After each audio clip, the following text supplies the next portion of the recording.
Welcome to Weeaboo Hell, Kai. The second barrage slash raid slash I think this is Weeaboo Hell Fumofu. Weeaboo Hell with two explanation points instead of just the one explanation point. Weeaboo Hell Unlimited Venom Works. Weeaboo Hell Anania. Oh man, fucking Netflix. Give to the world, really. I think at this point, Netflix, it's like a Rob Ford thing. It's like a rich crackhead. Yeah, no, I would not necessarily disagree with that. I just often he said entertaining things, I think. Often he said entertaining things. I guess that's all it takes to become a fucking mayor of Toronto or other political positions of relevance at the time. At that time. At that time.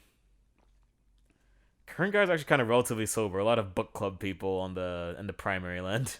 Okay. Except strokey Uncle Joe. Y'all are in for a treat because we're starting out season 2 with a gimmick episode. Get hype. Get hype. Oh, you thought you were getting a fresh review. Well, Nope. We're digging shit back up because we're doing top and then bottom 5 of the last decade. Having ended the decade.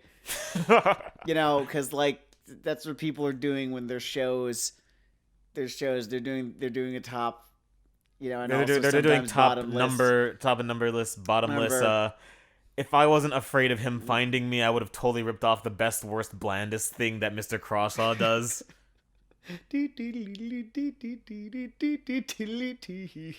He really still makes me smile. Antics. Oh yeah, I will occasionally come back to him and always be like pleased that he still has it. It gives me hope for myself because I want to be doing things into my dotage long after I've said a number of things that should get me canceled. We probably should be canceled for I think it was the World War II Plane Girls episode. Sorry, Ship Girls. Let's not get this confused with Girly Air Force. I think they should be canceled, but you know, that's just my opinion. It's none of my business. I mean, given the parallel cultural ebbs and flows, I guess Japan will have a retro canceling phase in about 7 years. That's gonna be weird. Oh, yeah. Some people are not going to be able to go outside. Or they're just going to continue to not have that. It's very possible. Into the next century. It'll just continue to be Japan. Bravely staying where they've always... I think that as good, humane people, we should do the best countdown first. We could do that. Or we could do the worst countdown first. So, like, once we exhaust all of our bands, if anyone wants to turn it off, they can. Because there's going to be a whole lot of gushing in the latter half of this episode, which is sometimes interesting but often not. I have an honest appraisal of how interesting my gushing is, and sometimes it is, but sometimes it's not. I have an honest appraisal of my gushing, too, and I'm gonna do the heel thing. My gushing thing ego is great. It's great. Welcome to Weeaboo Hell, Kai. Oh shit, he did it. He did the same thing he's always been doing. That's right, people. Dale 316. This season's gonna be different. We're not gonna get stale. We're gonna change things up. It was hard coming up with this one. I was going through the Wikipedia pages of like every single anime that's aired over the last 10 years. Just, you know, like writing down the ones that I remember being really, really fucking noxious. And I think I've been using that word a lot tonight. I feel as though I'm probably going to use it a lot going forward tonight. The word noxious. Season 2 is noxious. It's super noxious. I think we sort of ended up coming at our list with different ethoses. Ethi?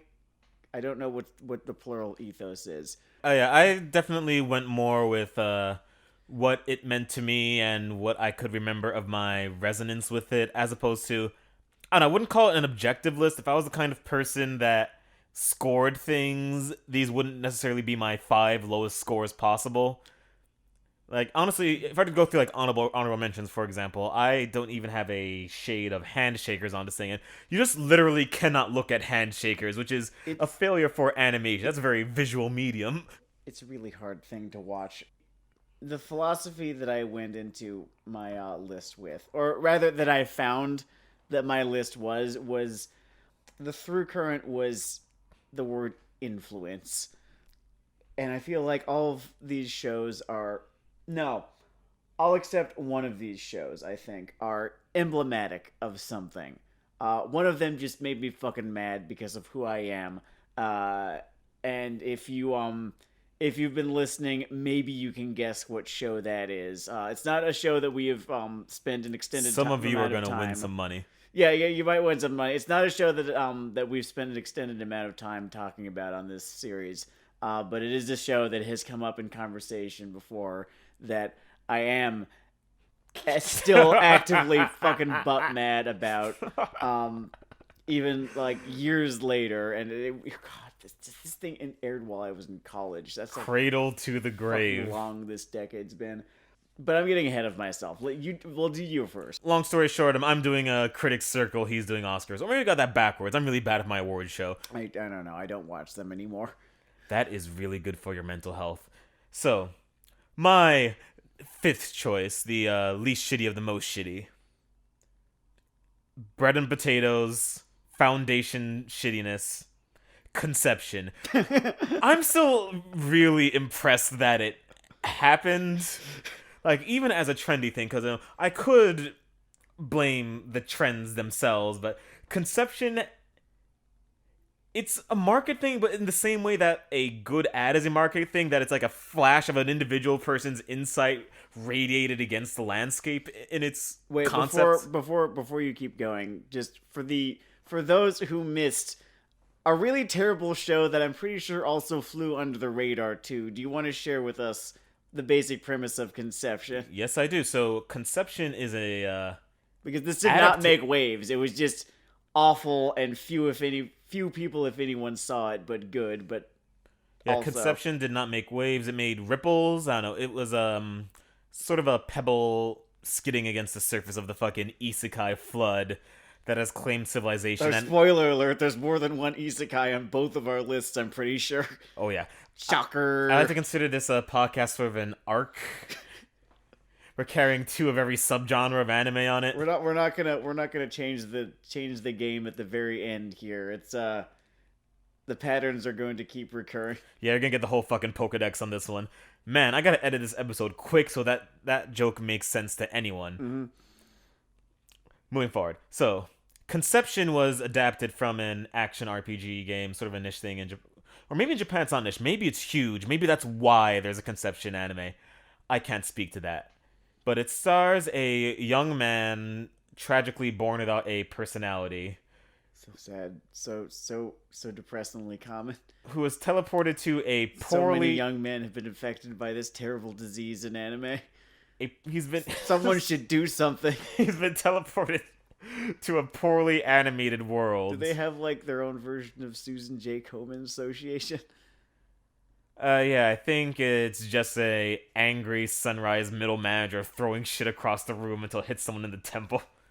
Which, I think is how most nonprofits are run anyway, so, like, I know Susan G. Komen definitely has that person. From what I understand about nonprofits. Oh, actually, I'm gonna throw this on the list of people that should shoot me. I remember when I worked at the fucking Center for Fiction, it was run by this human being that was as determined to channel a series of Dilbert jokes as possible. And I think she might have enjoyed Conception, because I think it's for people who suffer from a certain type of... There's an aphasia between Broca's aphasia and Werner's aphasia that just impacts your media intake and your day-to-day decision-making in a way that I think sort of forms the foundation of a Conception viewer or producer or... We need to get back to the premise. Okay. I'm pulling myself down to earth. I'm gonna shut up. He is teleported to a very poorly animated world where it starts with him being teleported there with someone he's related to. They went with cousin instead of a sister because it's sort of prog rock shittiness.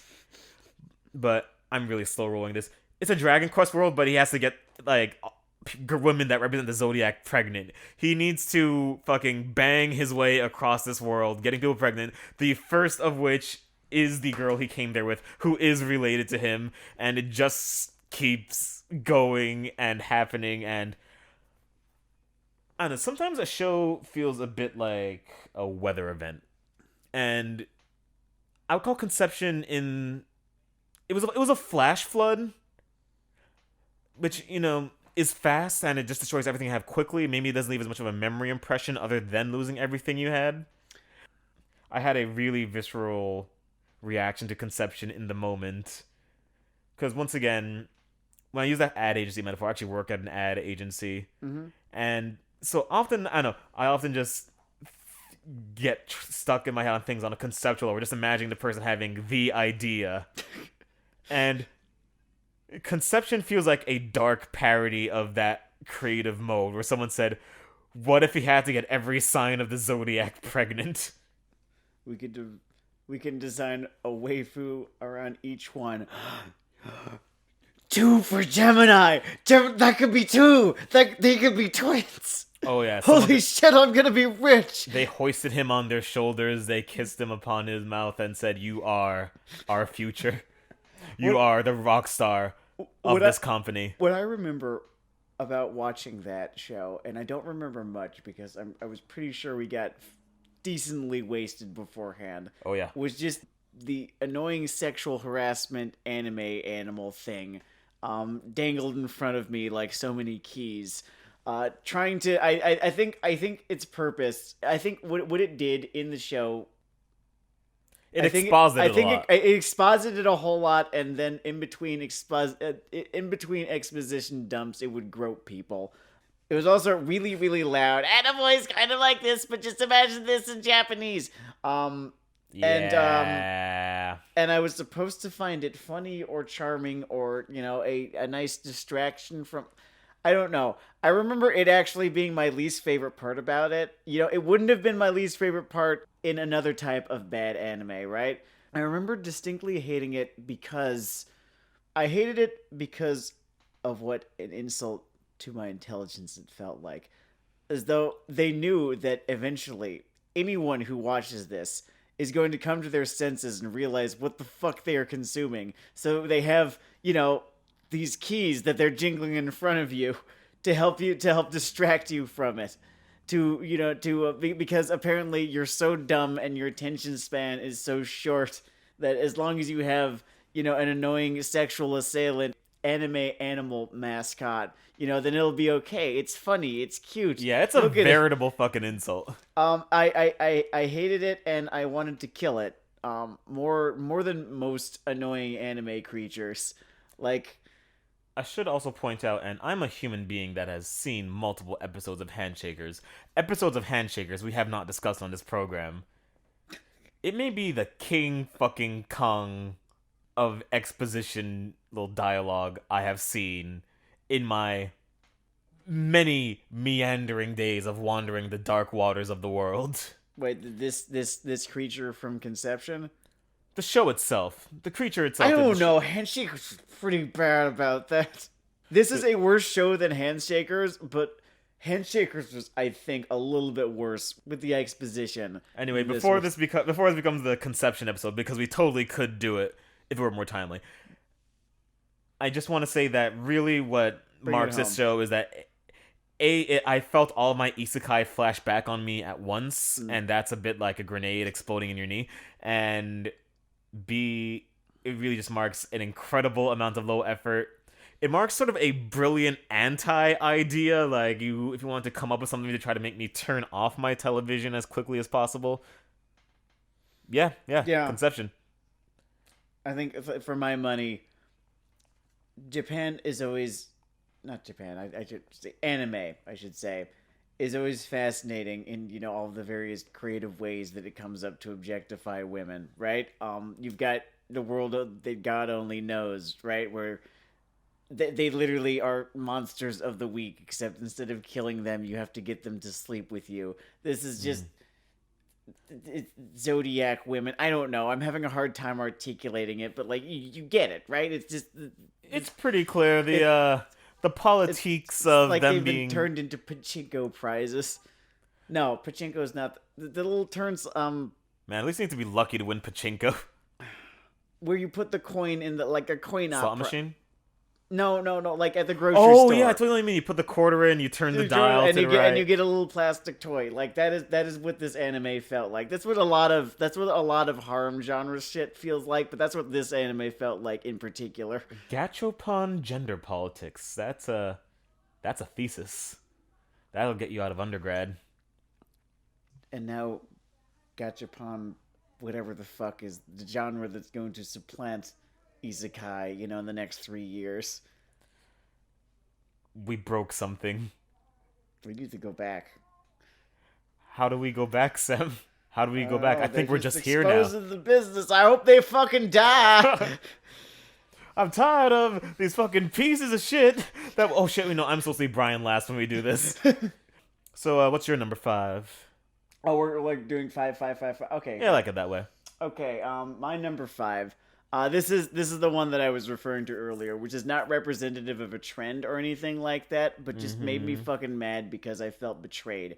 It's Gundam Age, Mobile Suit Gundam Age, the 49, I think, 50 episode series. One of the full Gundam series from I think 2013 is when it aired. It might have been a little bit earlier than that. It might have been 2012 or something like that. A show that started out to some amount of side eyes from the Gundam fan community. They were not at all into the character designs, but I always like to give a show the benefit of the doubt, even if I was not myself too amazingly into the character Yeah, the designs. look was a bit fluffier. No, there's a little bit like just a little fluffy, a little bit looks like a Mon show. Like the character designs look like they were out of a Mon show, be like Pokey, Digi, Metabots, whatever. In this show, the gimmick is that the monsters come out of pillowcases. They're called pillow monsters. Well, as always in Gundam, the gimmick in this show is that the monsters were humankind the whole time, and that they just keep on doing this to themselves. They'll never learn. They'll just always come up with better ways of killing one another. And that's what I love about the Gundam franchise, right? It is just a show about how mankind will always find a new reason to kill one another, and B, a new fun little way to kill one another. I always appreciated that. Um, Before the age bait and switch and the whole build fighters thing, I would have used that old dumbass joke people make about pizza and sex. Like, even when it's bad, it's still it's pretty good. But no, I mean, here's the thing. I was not around for Gundam Seed Destiny while it aired, but apparently the reaction I had to Gundam Age while it aired was the same reaction that people had to Gundam Seed Destiny. So in a word, what went wrong with Gundam Age? It was a story that was kind of uniquely formatted for a Gundam series. Instead of one main protagonist, there were three. It took place over about 60-ish years or so. You follow, the first main protagonist as he goes from, a general, Amuro Ray style hero into, having his own, Lala Soon moment. And instead of it turning him into, a hardened but has a better appreciation for human life kind of character, the way they did for Amuro, it Nope. turns him into just this bitter villain, really. And he becomes something of an not antagonist, but definitely a villainous figure throughout most of the rest of the series. The second part, which I maintain was really, really good, and the protagonist of the second part is one of my favorite Gundam protagonists, is about his son, who does not have psychic powers. Remember, this is Gundam. There are people with psychic powers. It's a thing. And then there are Untermenschen. And then there's his son who does not have psychic powers and is struggling to he's struggling to reconcile what a blow to his ego this is. The way that he will never be quite as special as he wants to be. He's in the middle of this love triangle, which was, looking back, kind of a stupid plot line, and kind of hampered the It's the kind of thing you would forgive when you assume it's going somewhere. yeah, it didn't really go anywhere. Oh, something Gundam Age didn't go somewhere? No, it definitely did go somewhere. Anyway, Asimu was the Asem Asimu. God fucking Asuno. Asem Asuno. Flit Asuno was the first one. Asem Asuno is the second one. And now you know. And he was cool. I liked Asem. He like even in the like, and then part three comes around, and that is Kyo Asuno, who is all the worst qualities of he's everything that Kira Yamato has been accused of being, right? You Mm-hmm. know, the sort of like kumbaya asshole who, you know, is just sitting there in the middle of, you know, this space battle, right? Preaching, you know, nonviolence. Um, you know, watching, you know, his friends get killed instead of defending him and like defending them and like it happens like more than once or twice in the Don't they show. flog people for that? Not him, I guess. Um, they give us this asshole, right? After, you know, kind of starting off with like a bait and switch Amuro, which I thought was really clever, and then, you know, giving us, you know, his son who's, you know, struggling to find his own place and things, and I thought that he had a really good journey. And then you get to this, he's like the most annoying parts of both Kira Yamato and Relena, you know, from Wing, Ah. in one person. And you know, he's sitting there just like stinking up part three, which isn't going to great places anyway. They introduced an antagonist around halfway through part three who is there to condemn the, you know, good guy federation that they're part of, which has been heretofore, Dun you know, dun like dun. they're okay. I think there was a corruption scandal within it, you know, like it was exposed at the end of part two. It's just there in a ham-handed. They introduced this antagonist in this ham-handed attempt Evoke meaning. to make everything more gray. Where they realize, oh shit, things aren't gray enough. We should introduce this antagonist who has like a really terrible name. I think her name was Gerard Spriggan, and it sucked. And B clearly is there. You know, like if they weren't there, then there was this show don't tell error where, you know, things were not gray enough until we had this character come along to say that they were. Right, and then she dies. It's like it's very sound and fury. It signifies nothing. It takes up like 3 or 4 episodes worth of show, and I was just left wondering like, what the fuck did you waste my time for like that? If I could hijack this one for a second before Mm-hmm. we work our way a bit further down these lists. Yeah. I always like to describe this show, in terms of its entry in the decade list, I describe the show as Sam's ex. It He feels a little bit like that, he yeah. almost had like some good times with it, then it betrayed him on a certain level, And and now I can now never remember the good times that we did have with anything other than like scorn and regret.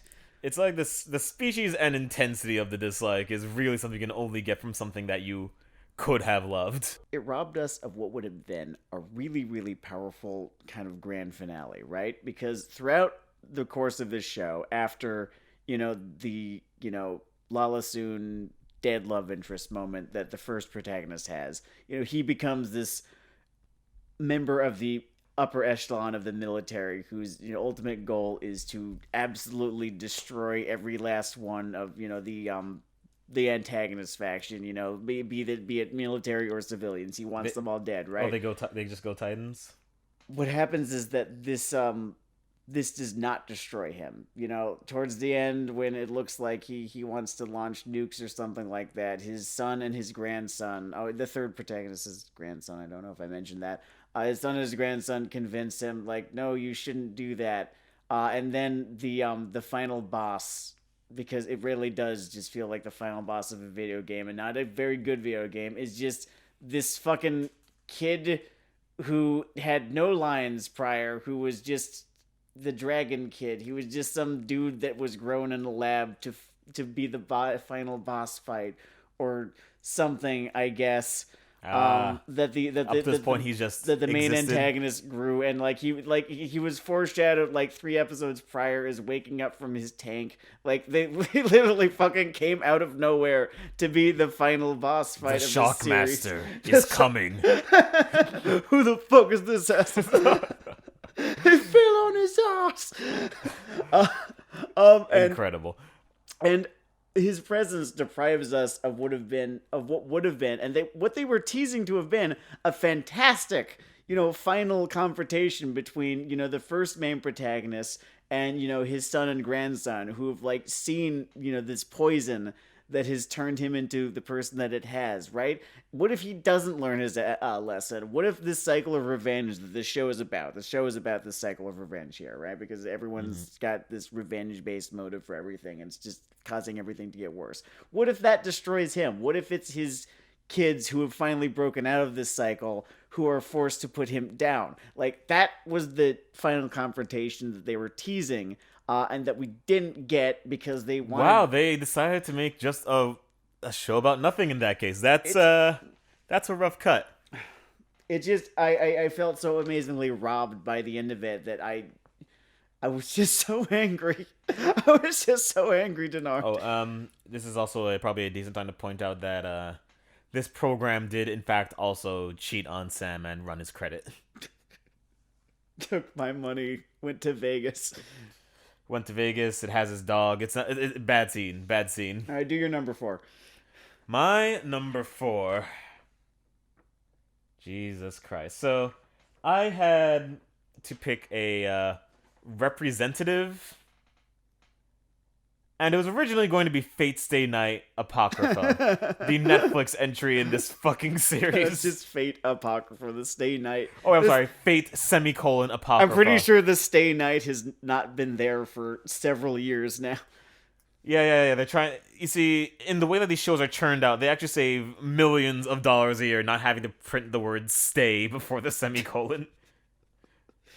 But anyway, it's all about optimization. You see, this is a procedurally generated franchise, and I guess it's both the way that it echoes across media and is just constantly in my face at its level of badness. Like, I'm actually not super susceptible to the saturation of an individual property on its own. Like, I won't think of something as worse simply because of that. If it's like something was middling, I'd be like still saying, okay, whatever. That's just people enjoying their bread-flavored bread. Like, what's an example of that? An example of people loving bread-flavored bread? Let's see. Oh, there are like sports anime out there that get like 10 million seasons. Oh yeah. I can't remember how long Free went, but like I want to say more than 2 seasons. Yeah, a lot of the sports anime I feel that way about, and I'm not deeply vested in them, and I've never run into one that is liquid hate. Oh, Card Fight Vanguard has been around since, I want to say, the beginning of the decade, and it's still going, I'm pretty sure. They're still making seasons of that thing, and only its fans give a shit. Wow. Cradle to the grave.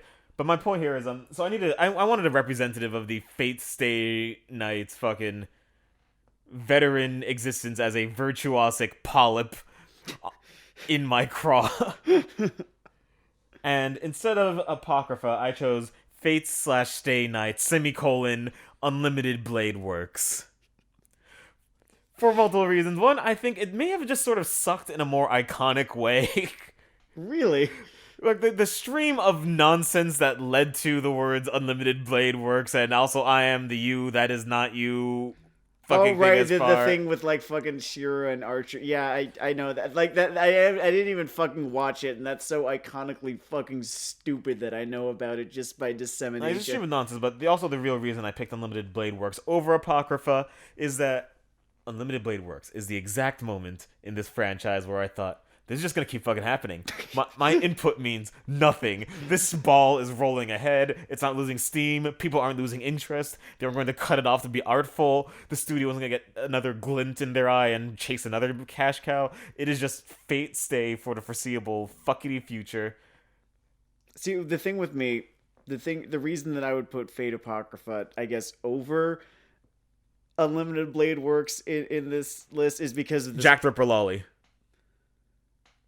one of the reasons that I'd put Fate Apocrypha over Unlimited Blade Works in this list is just this moment I had where I realized 7 or 8 episodes in, oh wait, that's not Saber. That's that's Joan of Arc, not King Arthur. Those are two different characters. I would never have noticed. Except I think I finally was paying enough attention because God, that show strained my attention. Yeah, if you ran those two fucking 23andMe, they both would have come from the Like, same trash can.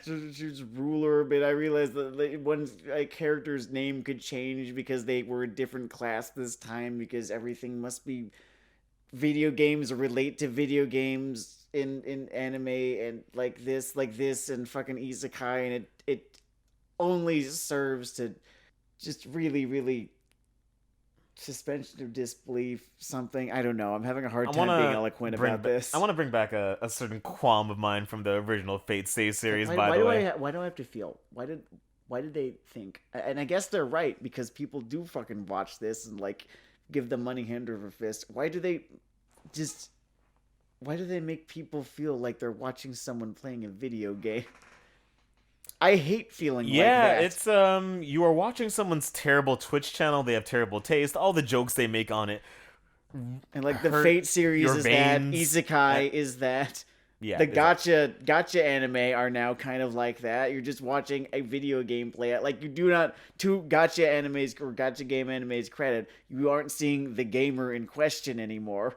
But like, you are totally just seeing a video game play out in front of you. Against all odds, this is the only Fate Stay entry on my list, which is why I want to, when it comes to Limited Blade Works and the original and Apocrypha and all that shit, I want to get at a specific bit of back padding. They don't do it too often, mercifully enough, but they've done it at least twice in my experience from the University Anime Club. Every now and again, this fucking show, you know, I'll call them all this fucking show. Fate's a show that ran from 2007 to now, sure.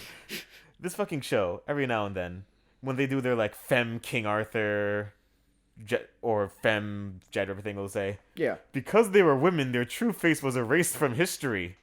You do not get to play the fucking woke card when the camera is trying to work its way up her asshole.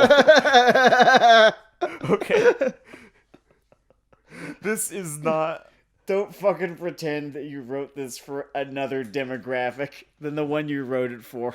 We all know who's supposed to be watching this, assholes. I know that at least half of these character sketches have been done with one fucking hand. Sam Legault, number 4. Number 4. This one is also a representative. It's a show that I watched when it aired, and it was bad. And it didn't make me necessarily angry, right? It didn't make me angry yet, because this is a show that had terrible influence on anime going forward. The show in question is Oreimo, which is a shortening. I cannot fucking remember what the whole name is. I can't believe my little sister is as cute as the full English. Cool. So you know what happened in the wake of Oreimo? Fucking, oh Jesus, I cannot remember the name of. It's like a snowball on top of a fucking hill. No, what is the name of the genre? Because it's a fucking genre. I just call it sister fucking fuck. Emoto, sister fucking shows. This was the beginning of the sister fuck genre. A genre that fucking exists. And I feel like I'm insane. I feel like I've gone fucking mad every time there's a new one of these. Every fucking season, there's at least 2. And they often cross over into other shit I have hate. Trouble just understanding that I can go outside and hear 2 fucking people at an event. This happened to me. I went to New York Anime Festival. Fun times. If you're watching, you probably even learned about it there. But I just listened to 2 human beings ask each other what their favorite sister fuck show is. And there are multiple things to compare them to with different strengths and weaknesses. Like, I don't know, I like my sister fuck with more of an action tinge, but there's also dramatic sister fuck. And I do not know how you did not slam your fucking fist into the ground until you did not have a fucking hand anymore. Because, Jesus, I would have. I was carrying merch, brother. I don't even remember what Oreimo was about. It was about, I don't know, like his sister.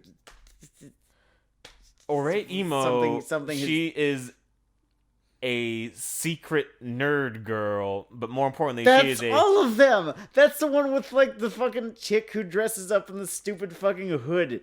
I can't remember what that one was called either. I can't remember what that one is called either. I Yeah. do remember it was an event in human fucking history. I remember this inspired My Sister, My Writer as well, but that's a whole other can of Like I semi-animated said, worms. terrible influence. This makes the bottom 5 not necessarily because it was itself noxiously terrible, although it was, no more so than a whole lot of other shows over the last 10 years or so. No, this is here because it started something awful. And the Don't fuck your laziness sister. of this Holy shit. the laziness of I'm so fucking disgusted just having to fucking watch this thing that's, supposed to be viewed with one hand. This entire genre that's supposed to be viewed with one hand that exists because there's this horrible market for it. And oh god, every fucking day with fucking anime, I feel like I'm turning more and more into fucking Tipper Gore. Honest to God. Yeah, I do like anime, guys. I really do. I do. It is it's one of my great joys is watching good anime. But there's so much shit anime. Laura Bush / Jack Thompson comes to the forefront. I have a second impulse at the same fucking time, which is just I compare the sort of trend of things. And when did our fetishistic aspirations sink so low? It used to be, this guy is a CEO in high school. Can he get it together quickly enough to bang these 3 other CEOs? And now it's this motherfucker won't even leave his goddamn house, so he has to lust after his goddamn sister. I guess they know their audience, I guess. They know their audience. I hope they don't fucking know their audience. If they know their audience, then maybe we just have to kill ourselves. It's always on my mind. Anyway, I guess what I'm trying to say to people with different opinions than me on media is to keep yourself safe. What's your number 3? So, my number 3, and this is like one of those Hollywood Western fucking quick draw. It's Sword Art Online. It's Sword Art Online. I'm gonna stay quiet.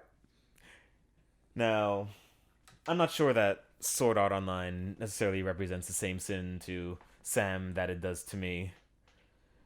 But it's not so much the echoes out of Sword Art Online that sort of make my eye twitch, because I think, I don't know, maybe I'm one of those like trends and forces kinds of people, and I think that maybe something like Isekai would have eventually come out of this many young men with this little hope. But I think it's Sword Art Online's relationship with the past, because it condensed a lot of the old bullshit into a new condensed form that could then propagate itself. It brought in a unique stream of Mary Sue protagonists. It pretty much stole Dot Hack Sign's fucking lunch. Okay, I need to get off my fucking shit. It wasn't even the first show to do this fucking it's a video game bullshit, but it just codified it in such a lame, proto-mimetic way that is why we have so much of this ass now. But beyond all that, beyond all the trends and market forces and things, I don't know, I think stories are about characters that change and do things. And Sword Art Online does the fucking opposite of that shit with such aplomb and grace that Sword Art Online is like the president of the United States. He is what I call, I'm going to get us canceled. Our president is what I call the retard whisperer. Because he has such a unique ability to speak moron. And Sword Art Online spoke such virtuosic moron that you have people speaking to like, hey man, there's this guy, he's just like us, but he's really making it, and this is a cool show. It's like a little power fan. Just turn your brain off, enjoy it. Have fun with the trash. Hey, sometimes there's fun trash. There's fun action trash. And sometimes the trash has little needles on it. And sometimes those needles come from rehab clinics. And those aren't necessarily the needles you want sticking out of your arm. It is junk. It can be food. It is not junk food. And sometimes, you pass those conditions you got from the junk onto others. Mm-hmm. In other words, Kirito is psychic herpes. I pass the rock to Sam. Number 3 is a show that I immensely enjoyed watching. So this is one of those. It's a show, and I feel like I've used this particular metaphor in the past that I love. It's a show that I love, like a high school bully loves the kid who is 14 years old and still owns a Digimon backpack. I love this show like that. Change into digital champions. This show is Sarah from the fucking end. Oh, Which I had no end of fun with. It's so fucking it's all seven sins in one, right? And I could go down the list, but it's lazy, right? It does absolutely nothing new. It's envious, right? It wants to be Attack on Titan. It wants it so bad. It's lustful, right? It has, like sort of lazily designed waifus, and I don't know, that one's less so than it is envious and lazy. It's you can actually quantify all seven sins with it. It's prideful because it thinks you won't notice. It's it's greedy because of what a fucking transparent cash grab it was in the wake of Attack on Titan. Oh man, someone really wanted to fucking retire. Someone was just tired of being a fucking mangaka. I've got envy, I've got proud, I've got greed, I've got sloth, I've kind of got lust. Gluttony. It is fucking the genre eating itself. It is the medium rather eating itself. It has eaten so many fucking other genres, right? So many other shows, and sort of absorbed it into itself, not seamlessly, I should say. Oh no, all of the moving parts are so very visible. The Emperor is not the Emperor's new clothes are invisible. They are not actually clothes. You can see his junk. You can see the Emperor's dick. What's the final sin, Denard? Let's see. So you hit pride. I hit pride. I did gluttony. Gluttony, sloth, wrath. You haven't done wrath. Wrath. I mean, it's a shitty action show. It's a really shitty action show. There we go. Just real basic. We have run down the list. Just here. bad punchies. Bad punchies. It seems to be trying to sell itself on it having, like decent fight choreography, set pieces. No, it looks cheap as fuck. It looks so bad. Everything about this show just looks so goddamn bargain bin. And it was funded with the change the animators found in their fucking couches from their homes. With my remaining two, one, the action was decently animated, and the other one, it wasn't an action show. So I'm going to use this little line here, because it's sort of in the back of my head, and I have to apply it somewhere. Okay. It actually does apply specifically to it, because I remember the scene that made me think of this. Okay. There was a scene in the first 3 episodes of fucking Seraph of the End, wherein Snark Girl fucking whips out her scythe and spins her giant person-sized scythe around her in a way that's supposed to be impressive and cool and sweet and awesome in all the ways that Neo dodging a bullet is or whatever. Mm-hmm. And I couldn't help but be reminded of a time I went to Atlantic City, and because I was in Atlantic City, I saw a heavily scarred overweight stripper. And this was supposed to be scintillating me in a way. No. And to relay this metaphor is that I'm once again an action junkie, so I like action. I like even over the plate action. I get something out of I give action shows a lot of leeway. There's some score inflation. I'm pretty sure every show in my top 5 involves violence. So I want you to understand how much this show failed. Oh shit! Only 2 of the in my Sam involve violence in any way. That's surprising. You see, Sam needs to feel. I need someone to feel. Oh wait, hold on. One of them involves violence, but it's a different kind of violence. And how? We'll get there. So I just want to add that little punctuation. But back to you if you have anything else on this one. No, I just kind of felt like roasting this thing a little bit. I ran down the 7 sins. It's a really terrible show. It looks bad. The characters aren't interesting. They're all rip-offs of other characters. The plot is a rip-off of other plots. The setting is... No, there's nothing unique about the setting. It's a remix of 12 other things that were more interesting. I think... Man, I felt a real hankering for some AOT when I was watching that honest fucking to show. Fucking God. You know what it felt like the most a ripoff of was the Gray Man out of anything. I don't know if that's correct, but I feel like it is. Number 2. What's your number 2? My #2, and this is gonna be a chop and screwed remix of some emotional themes, but not the same program as some other shit Sam was talking about. Darling in the Fran XXXX, Ooh. or however the bloody stump fuck you are supposed to pronounce that shit. Now, Franks. I'm sure I have seen many Darling in shows the that Franks. if you were to go for second by second, element by element shittiness, are probably worse. But to do the fucking incredible Evil Knievel nosedive into a crevasse that this show did, from seeming like it was headed somewhere to the kind of failure that we reached, was incredible. Almost So transcendent. this is your Gundam Age. This is my This Gundam is your Age. Gundam Age. Only like the show's a lot shorter and it's really like hyped up and focused on sexual stuff. So maybe instead of like an ex-girlfriend, it's like someone I shacked up with for 2 weeks who then stole my kidney. Okay, yeah. So The metaphor tracks. it's the metaphor track. So once again, one time I went to Atlantic City, I saw this heavily scarred overweight strip. We're getting canceled. I can't believe it. It's the first episode of season fucking 2, and I'm just coming back in with this shit. Now it's bad form to joke about it. Fair. For those of you who don't have the Wikipedia entry for the fucking Hindenburg, this show was a partnership, a creative co-effort between Studio Trigger, who have done some great animation work in the past, some not so great animation work in the past. I probably should have known there was a chance this would fucking happen. And a studio whose name I've forgotten because all they have ever done is fail me.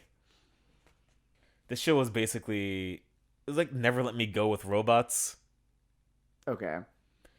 And that can totally work. It should have worked. It was working for a while. I thought it could have continued working. Mm-hmm.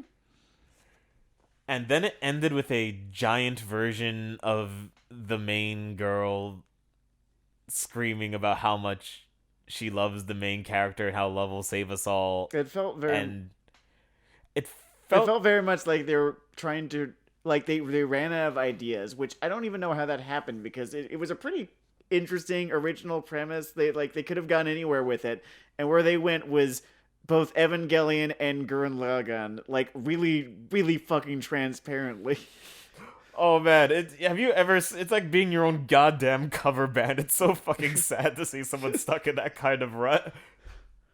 You could tell that they just wish they could just cram Lord Genome in there and go home. I don't know what it was. Was it supposed to be like a meta commentary on the past ventures of these particular people? I don't get it. I don't get why they did it. It's like... Also, it was like, no, you know what it was like? It was like watching like an honors student. It was like watching an honors student get arrested for graffiti and fuck up their life forever. My somehow. graffiti name is Turtle Zero. No, but I shouldn't even do that, because like graffiti is and can be a legitimate art form. Arrested for, I don't know, selling smack to grade schoolers. There we go. Yeah. It's that honors student sold smack to grade schoolers. Their life is over now. All the promise that they had is, kaput. It is nil.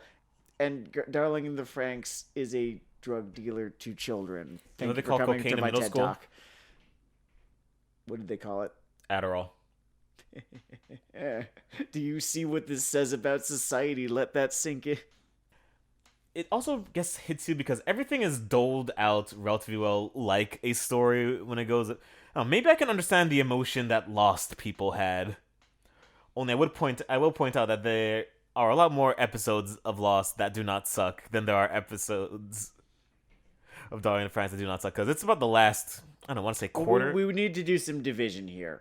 So if the last I don't know, what was it? It was a core, right? It was 26 episodes, I think. 26 episodes. I want to say it starts vomiting its mouth around episode 20, 18, 20. Oh, it took a while to get there. Dude. They could have stuck the landing. They had less than 10 episodes left. They could have come up with any other ending. Okay, so I know I do a lot of the jokey ego thing on this fucking show, right? I'm gonna make it's the fucking, you can see the Emperor's dick again. I have to make the joke twice. They had nothing. I know I do the jokey ego thing, right? But in my day-to-day life, I actually just try not to take myself that seriously. Yeah, I, same. It's like I tend to be it's a, relatively even it's keel, a even recipe for anxiety. Really, is yeah. taking yourself too seriously. So watching this show shit itself is one of the few times in a non-comedic context that I've become legitimately ass pained at a media property. Like this was my fucking national Pokedex moment.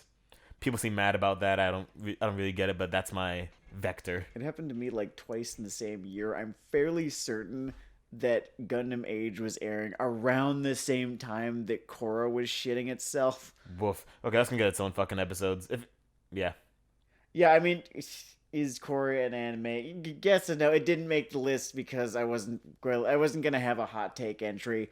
you But weren't going to have a take on it that lasted less than a fucking hour. I can tell you that shit. yeah, that's the other thing. That was just gonna be the episode. Hey, here's the thing. Neither of us liked Korra very much. Oh no, I kind of like those Russian car crash videos. The dash cam bit where the passenger gets hit with a fucking freaking dies, and then you have to listen to the fucking driver's wail My favorites are of the ones where horror and grief as his wife lies dying in the car beside him. That's what. my favorite ones are the ones where you can see the driver try to make a getaway. Like these dash cams are making just like a low rent surveillance state. That's a good description of modern Russia. Low rent surveillance state. Moving forward, your next number. Number 2, MILF Isekai. What have I to say? We went over this already. It was. Oh yeah, the argument was that Korra was a car crash. No, MILF Isekai was a fucking car crash. I would say I think what I hated the most about MILF Isekai, and no, I'm not calling it by the title it's supposed to be. Fuck that. Fuck you for wanting me to do that. I don't even have it in English. What I hated the most about MILF Isekai is that I felt the entire time I was watching it, it was fucking elbowing me in the ribs, being like, get it? It had this smarmy, smirky sort of sense of self-reference to it, that permeated every fucking horrible goddamn joke. Like, it was expecting me to be, like, it's just so fucking, it's so audacious, all this whole thing is so egregious. How can I not, like, I can't, like, actually, no, he constantly tried. And the author is a he. I don't even have to look that up. Tried to make this fucking criticism proof by having it be so fucking transparently disgusting and awful. Reminds me of a fucking the way Deadpool run. But we've talked enough about Deadpool on this fucking show. We're for Weeaboo Hell. When it comes to this show, I'm reminded there are sort of 3 species of class clown in your high school, middle school context, right? Mm-hmm. So you have the guy who's just sort of either generally funny or slightly funny, right? Mm-hmm. Sort of a wit with, I don't know, poor impulse control. You have your just pretty much just a school bully with an audience. That would call the second species. We had plenty of those in our high school. Just really just there to dunk on some self-esteems. And then you have the guy who's using this half-formed humor and is just desperate to be loved. He wants your love. He wants your attention. This show is trying to pander to you. One joke and will not stop fucking telling it. And it's just repeating that joke. It wants you to believe this shit is hilarious, or at least not punish it for not being hilarious. Like, hey, here's a fun little joke. You guys are in on it, eh? You understand we're doing some ironic mom fuck show. Like I said, the proverbial, elbowing me in the ribs, Arthur Nudge and show. The moment where I realized this show's fucking comedic instincts were dead. Mm-hmm. This is an episode you haven't seen, but this is a gag. I think I got 3 in. Yeah, the shape of this fucking gag is they meet someone's shitty MILF mom who they also want to fuck, I don't know. And she is a overindulgent bad party mom. Mm-hmm. So she's like built up her like this like nude man harem that forms a chair that she sits on. I'm going somewhere with this. I'm going somewhere with this. This isn't the part that's bad about this. It's almost like a galaxy brain fucking formalist thing. But we're recording this at your apartment, so I'm not sitting against the wall, so I can't fucking ram my head into it. Unfortunate. Do you want me to hand you like a book or something, or are you I've just got a good? book right here. It's fine. I can make my own luck. Go ahead. And the thing that struck me is these guys, and they're not really animated, are in the background of every shot with her in it, right? Mm-hmm. And the basic humor thing, like the basic comedic writing thing is, oh my god, this is a chair made of people. What lines are they going to have to say in this comedy? They don't say a fucking word. Not a good joke, not a bad joke. They didn't even try. They didn't even think of it, and it's right there. They thought of half a joke, really. They thought of half a joke, and I guess before you get to the politics, the sexual failure, the fucking copy paste isekai thing, it's just really a failed comedy. Like deep down, MILF isekai is white chicks. Unpack that. White chicks is much like The Day the Laughter Died 2. Just one of those moments where comedy fell into itself. And it died, and we had to watch it flop on screen for, I say it was an hour 20. I don't think it was a long movie. I think if you're stabbed in the gut, it takes about that much time to die. So, like, yeah. And I think MILF Isekai is cut from a similar cloth of a comedic talent. Only no one in MILF Isekai ever made in living color. You're gonna have a hell of a time editing this episode. You're going all over the fucking place. I'll die eventually. Or I'm probably just going to use fucking EQ or whatever and call it a day. But Okay. I mean, this is a very judiciously edited podcast that compensates for my use of a swivel chair. I think they think that I'm going to forgive this show of all of its lazy writing and boring character designs and shitty premise and the fact it's another fucking isekai because waifus or something. And I think this is a recurring thing for me. Like, I bring up a whole lot about how angry I get when a show does that. When a show is like, come on, man. This is this season's hottest waifus. Come on, Don't just you here want for a these little hottest eye candy. waifus? You want these hottest waifus? You want to post them on our animes, or you want to go on you want to go talk about your waifus on your waifu forums? This is who you're just like. No, fuck you, God. I And remember. I'm so inarticulately angry right now that it'll make me seem like I'm in denial here, but no, I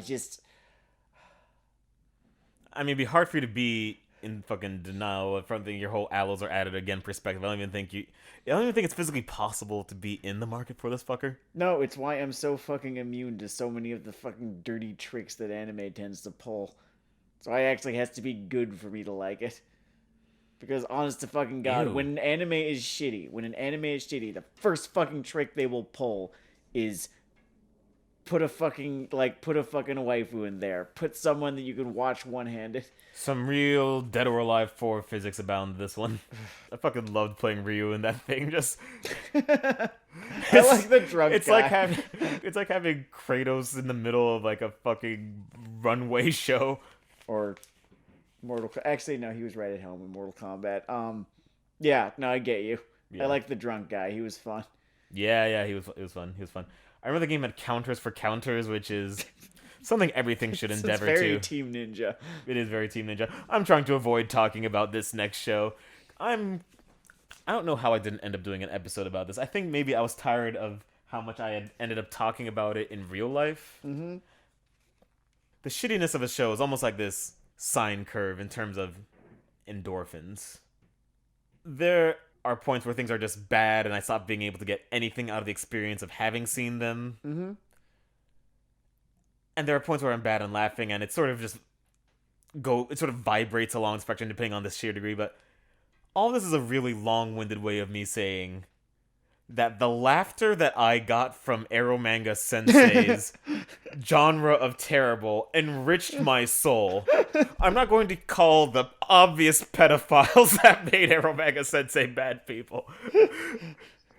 Instead of acting on their genre interest of someone on Backpage, they instead chose to make this monstrosity, which is Heroic, really. heroic, really. It's inspiring. An That they inspiring would act. sublimate their. It's really a Mother Teresa thing that spare the children, make terrible art instead. You know what? Good job. You did. You fucking. And look, when they made MILF Isekai with the junior class of waifus there, I didn't call anyone a pedophile. Surf of the End, Handshakers, all that. I did not call anyone a pedophile. I'm not that guy. After this show, I won't call any creators pedophiles. Oremo X Arrow Manga Sensei staff. There are at least 3 legitimate pedophiles involved in the creation of this program. I should introduce this to the unacquainted. Arrow Manga Sensei.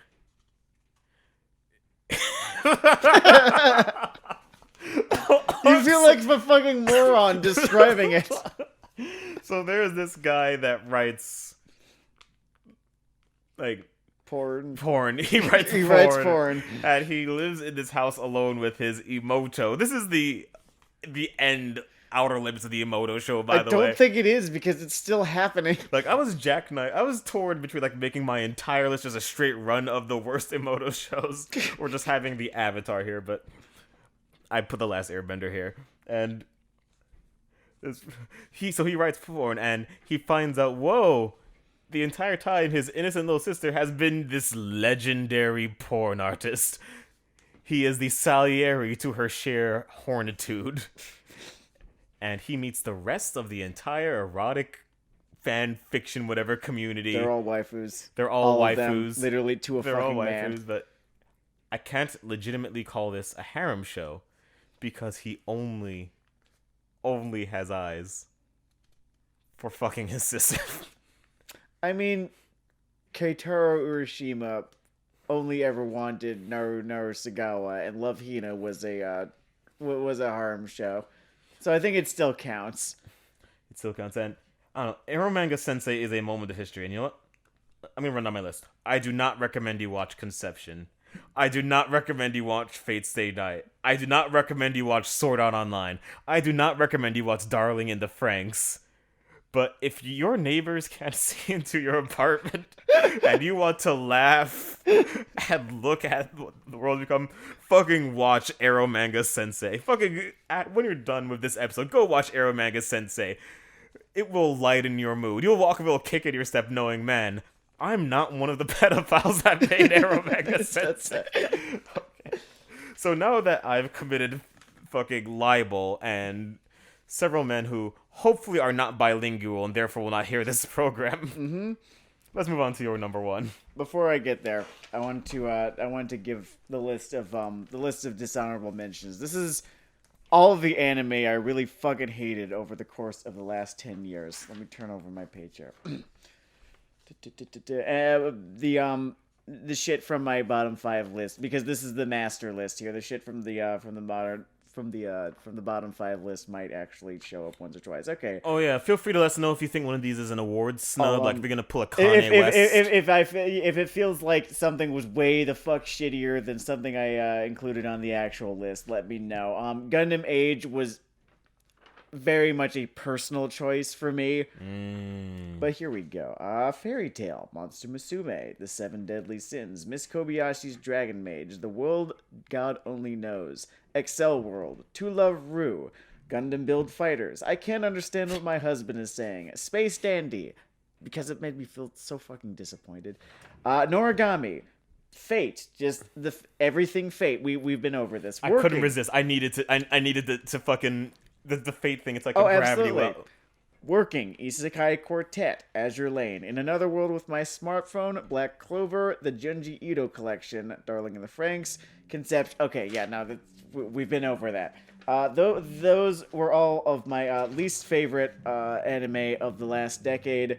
No more so than our number 1 spot. It's come up tonight before. It is Sword Art Online. You guessed right, everyone. I fucking hate this anime more than I hate so many other things in this world. It is both emblematic of something fucking terrible in the industry and the starting point of something even worse, which is the isekai genre. It didn't fucking exist before Sword Art Online, and Denard, Denard took another standpoint on this. He was talking about everything that it distilled into itself to become as awful as it is.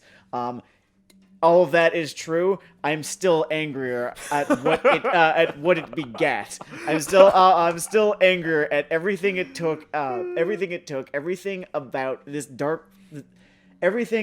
dark reflection of Japanese culture that it is, and how people fucking loved it, and how it spawned an entire fucking movement that is based upon the prophetization of human loneliness. And I've been over this before. They're this fucking is not a new Camel cigarettes. It's fucking incredible. It was the beginning of this genre that has been trying to convince, young lonely Japanese men for the decade now, for 10 years now, that it is heroic of you to stay in your room and play video games and not experience life. That your social anxiety is something to be applauded. Nay, it is a heroic quality. Now, I am a sufferer of social anxiety, and I do not want to be mistaken for being, ableist here. What I'm saying is that its thesis is that it is heroic for you not to seek help, but to stew in your fantasies. It is heroic of you to not talk to people. It is heroic of you to not seek help. It is heroic of you to play video games. It makes me so fucking angry. Everything that Sword Art Online stands for, and everything that it has created. This. Okay, I'm coming back down. Oh yeah, you can see he's currently a shade of red, somewhere between I'd say a beet and a honey apple. Everything else on this list was just bad. And, if it was the culmination of anything, it was just, a bunch of fucking idiot creators copying one another. And for some reason, people watched it. This is far more insidious, I feel. Isekai as a genre is a far more insidious force than even fucking Emoto is. That's why Sword Art Online, before I get even angrier, that's why Sword Art Online occupies the number one spot on the worst of the last decade. It created something terrible that won't go away. Man, the HPV of shows. So now... Oh, and by the way, when it comes to my Arrow Manga Sensei entry earlier, I'm gonna leave his rant as it is because I feel like it's a little gem. Some of you might say, why Arrow Manga Sensei over My Sister, My Writer, a poorly animated version of Arrow Manga Sensei? There is a certain Ed Woodian tier of shit that you can only reach when you try. And I think that Arrow Manga Sensei got there. Yeah, My Sister, My Writer is it. I think the first adjective that I had used to describe it is lazy.